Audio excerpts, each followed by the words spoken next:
Hi, everyone. I'm Karen from Speak to Influence podcast. I am so happy you're here to join me today. Have you ever had a conversation where at the end of it you thought, you know, that guy is really smart, but I have no idea what he was just trying to say to me? Hey, John Michael, I'm so glad you're joining me today. I was just asking if you've ever had a conversation where you talked to somebody and at the end of the conversation you said, I know this guy is really smart, but I have no idea what he was just telling me.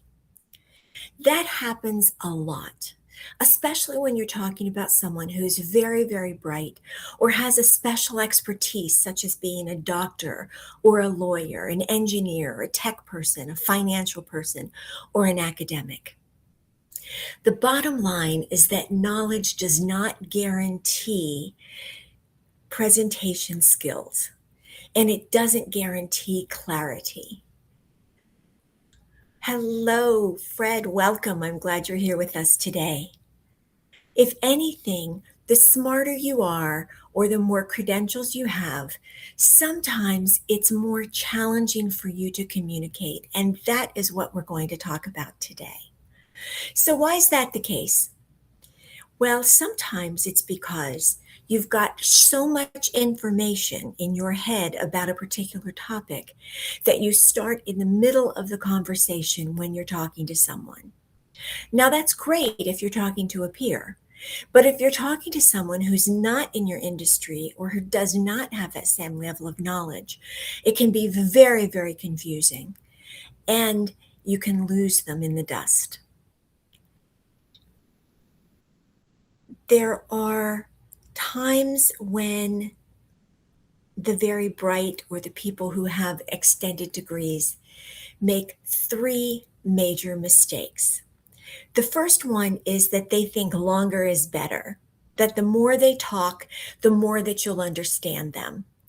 And that is flawed because whether you're talking above someone or you're just blathering on, the brain can only handle so much information. And at some point in a conversation, if somebody's over explaining or rambling, the brain starts to shut down. So, when you add to that a level of complexity of things that you may not understand, and they're talking for a long time, that can lose you in a heartbeat. The second thing that bright people have a tendency to do is they think that more detail gives them more credibility. The problem with more detail is that if I don't understand you when you explain one thing, I'm probably not going to understand you if you now explain 10 things. So that doesn't work either. And finally, either intentionally or unintentionally, brilliant people have a tendency to use big words. Now, sometimes they use those big words to sound impressive, but other times it's just because that is how their brain works. That is how they think. Also, they have a tendency to use a lot of jargon in their industry. Doctors, lawyers, engineers, tech people, academicians, they all have jargon. And if they use it while they're talking to you, you're bound to lose them in the process. What makes this even more complicated is the infusion of AI. Now, you don't have to have an IIQ or an advanced degree to be, quote, brilliant in a certain category. Information is prevalent everywhere through AI, and anyone can become proficient in any topic. So, it's great that there's a lot more information out there, but what there's not as much of is good human communication. Human communication is what allows for discernment, for judgment, for timing in a conversation. It's what allows for adaptability when the conversation takes a different turn, or for storytelling, one of the best ways of communication. AI isn't going to share those stories with you because they don't have your personal experience. It's not going to be able to convey the emotion or have a conversation, a true dialogue.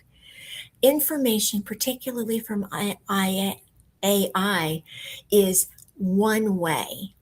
People are not looking for monologues, they're looking for dialogues. The other thing that the human component brings is leadership to a conversation. AI can't do that.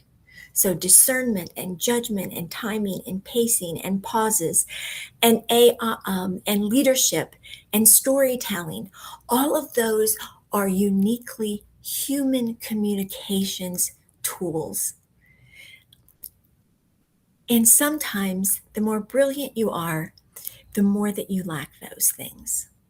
Therefore, before you start any conversation, I encourage you to ask yourself 3 questions.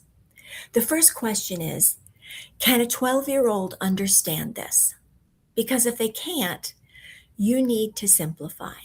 Notice I didn't say dumb down, I said simplify. The second question is, can I explain what I want to convey in one sentence? If you know what you're talking about, you should be able to do that. And a great way to practice that is to write down in one sentence what you do for a living. It's easy to expand and give all the gory details and all of that, but can you say it in one sentence? What you do, who you serve. And finally, what does my audience really need to know? We don't need to know the minutia of a computer to have a tech problem explained to us. We don't need to know an entire codification of law to speak to an attorney regarding a specific issue that we have. You need to simplify. And that is something that the smarter you are, it can be more difficult for you to do.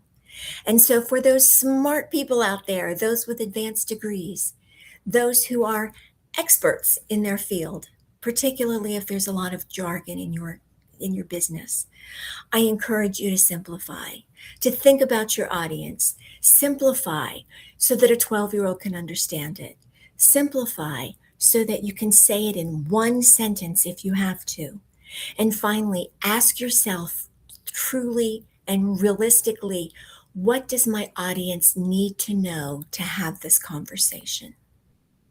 Those tips will benefit you greatly if you are having a conversation. So ask yourself the question, am I doing those things? Or am I trying to speak above people intentionally or accidentally? It makes a difference. I appreciate you joining with me today. If you haven't already joined my school, please go to skool.com and look for Act Like a Great Communicator, or go to my Substack website at karensachs.substack.com and find all of our free courses that are available. I appreciate your time today. John, Fred, thank you for being here. And for all of you listening to the replay, I appreciate your time today. I hope you learned something that benefits you to be the great communicator I know you can be. See you next week.